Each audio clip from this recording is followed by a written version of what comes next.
Привет, друзья! Сегодня мы погрузимся в удивительный мир древних загадок, которые до сих пор не дают покоя ученым, археологам и историкам. Это не просто истории о забытых артефактах, это настоящие головоломки, которые заставляют нас переосмысливать прошлое человечества. Мы разберем 3 таинственных феномена – папирус Тулли, Руим эль-Хири и статуэтки Намади. Каждый из них как кусочек пазла, который не вписывается в общую картину нашего понимания древних цивилизаций. Готовы? Тогда начнем. Папирус Тулли.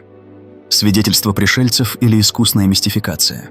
Представьте себе Древний Египет, эпоху фараона Тутмоса III, примерно 1450 год до нашей эры. Пески пустыни, величественные пирамиды, жрецы, записывающие хроники на папирусе. И вдруг в небе появляются огненные круги, странные существа без голов и падающие с небес рыбы. Звучит как сценарий фантастического фильма, правда? Но именно это якобы описано в так называемом папирусе Тулли, документе, который стал одной из самых интригующих загадок XX века. Что мы знаем о папирусе? Впервые о нем заговорили в 1930-х годах, когда итальянский археолог Альберто Тулли якобы приобрел его у уличного торговца в Каире. В документе, написанном иеротическим письмом, рассказывается о необычных небесных явлениях. Например, там упоминаются огненные круги, которые двигались по небу, увеличивались в размерах и исчезали. Жрецы, наблюдавшие это, были в ужасе. В тексте также есть странные детали. Существа без голов, запах которого никогда не знали, и даже объекты, падающие с неба, похожие на рыб. Сторонники теории древних астронавтов сразу ухватились за этот текст. Они говорят, это же явное описание НЛО. Огненные круги, возможно, космические корабли, а безголовые существа – инопланетяне в скафандрах. Но вот незадача. Оригинал папируса никто никогда не видел. Все, что у нас есть – это копии, сделанные Тулли, и переводы, выполненные историком Борисом Дерилсом. Более того, сам Тулли умер в 1938 году, и его коллекция загадочным образом исчезла. Ученые настроены скептически. Во-первых, стиль текста вызывает вопросы. Иеротическое письмо, которым якобы написан папирус, действительно использовалось в Египте, но описания в документе кажутся слишком современными. Например, огненные круги подозрительно напоминают НЛО из поп-культуры 1950-х годов, когда интерес к инопланетянам был на пике. Во-вторых, нет никаких археологических подтверждений. Ни один другой египетский текст не упоминает ничего подобного. И, наконец, отсутствие оригинала – это огромный красный флаг. Многие считают, что папирус Тулли – мистификация, возможно, созданная в 20 веке, чтобы подогреть интерес к уфологии. Но давайте подумаем, а что, если это все-таки правда? Если папирус подлинный, он заставляет нас переосмыслить, как древние египтяне воспринимали мир. Может, они действительно видели что-то необъяснимое? Или это был способ описать природные явления вроде метеоров или шаровых молний в мифологическом контексте?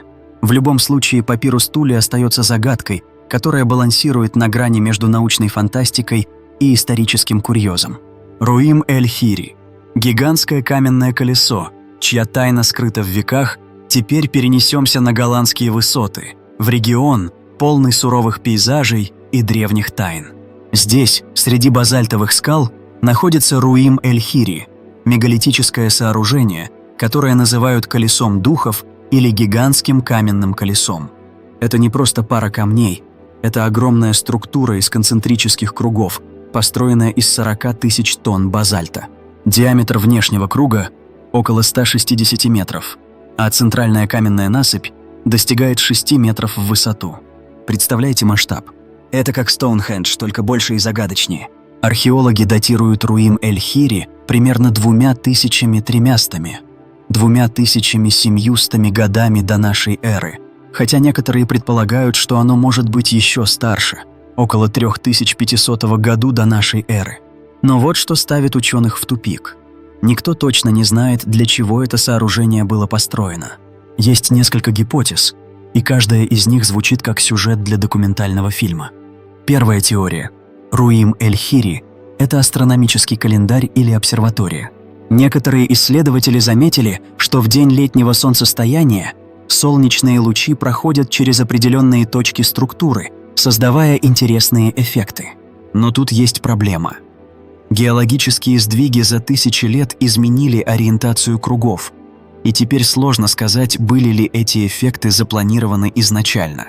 К тому же, в отличие от Стоунхенджа, у Руим-эль-Хири нет четких маркеров, которые указывали бы на звезды или планеты.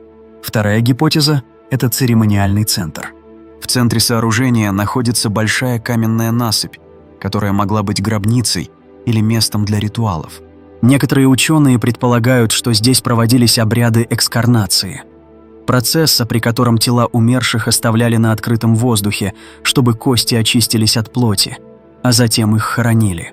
Но никаких человеческих останков в центральной насыпи не нашли, так что эта теория тоже под вопросом. Третья идея, самая интригующая. Руим-эль-Хири мог быть чем-то вроде места силы, связанного с местными верованиями. Название «колесо духов» на арабском языке намекает на мистическое значение. Местные легенды рассказывают о гигантах или духах, которые жили в этом регионе. Возможно, древние жители голландских высот считали это место священным.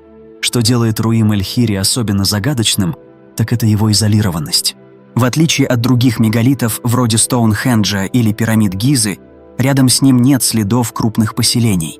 Кто же тогда тащил эти тонны базальта и зачем? Это сооружение, как письмо из прошлого, написанное на языке, который мы еще не разгадали. И пока ученые спорят, Руим-эль-Хири продолжает молча стоять под звездами, храня свои тайны. Статуэтки Намади, магические артефакты или забытые шедевры. Теперь отправимся в Западную Африку, в Сьерра-Леоне и Либерию, где в XIX веке при добыче алмазов шахтеры начали находить странные каменные фигурки. Их называют статуэтки Номади или Номали, и они настоящая археологическая загадка. Эти небольшие скульптуры от 10 до 50 сантиметров в высоту изображают людей, воинов, животных или даже гибридов человека и зверя. Некоторые фигурки выглядят реалистично, с детализированными лицами и украшениями, другие – абстрактные, почти сюрреалистичные. Самое удивительное – их предполагаемый возраст. Оценки разнятся.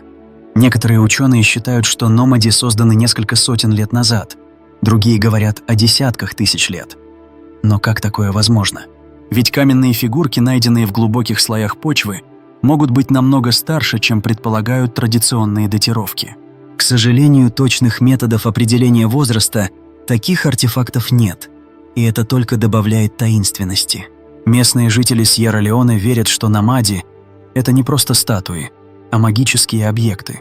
По их поверьям, фигурки приносят удачу, защищают урожай или даже служат оракулами. Некоторые рассказывают, что Номади – это окаменевшие духи или древние божества. Есть даже истории о том, как статуэтки разговаривали с людьми или двигались сами по себе. Конечно, ученые относятся к таким рассказам скептически, но они признают, что Номади играли важную роль в местной культуре. Кто же их создал? Одна из теорий связывает Намади с древними культурами Западной Африки, возможно, с предками народа Менде или Киси. Но стиль скульптур не похож на другие известные африканские артефакты. Некоторые фигурки имеют черты, которые напоминают искусство Мезоамерики или даже Полинезии, например, вытянутые лица или необычные головные уборы. Это породило спекуляции о возможных трансокеанских контактах в древности, хотя доказательств этому нет. Еще одна загадка – материал. Большинство Намади сделаны из стеатита или гранита, но некоторые содержат следы металлов, которые, по идее, не должны были использоваться в то время. Например, в одной из фигурок нашли частицы железа, что намекает на продвинутые технологии обработки. Но опять же, без точной датировки это остается лишь гипотезой. Намади заставляют нас задуматься, что мы вообще знаем о древних культурах Африки. Этот континент часто недооценивают в историческом контексте, но находки вроде Намади показывают, что здесь могли существовать сложные общества с уникальным искусством и верованиями. Может, эти фигурки – ключ к потерянной главе человеческой истории? Вывод. Загадки, которые учат нас сомневаться. Папирус Тулли, Руим-эль-Хири и статуэтки Намади – это не просто археологические курьезы. Это напоминание о том, как много мы еще не знаем о нашем прошлом. Каждая из этих загадок заставляет нас задавать вопросы.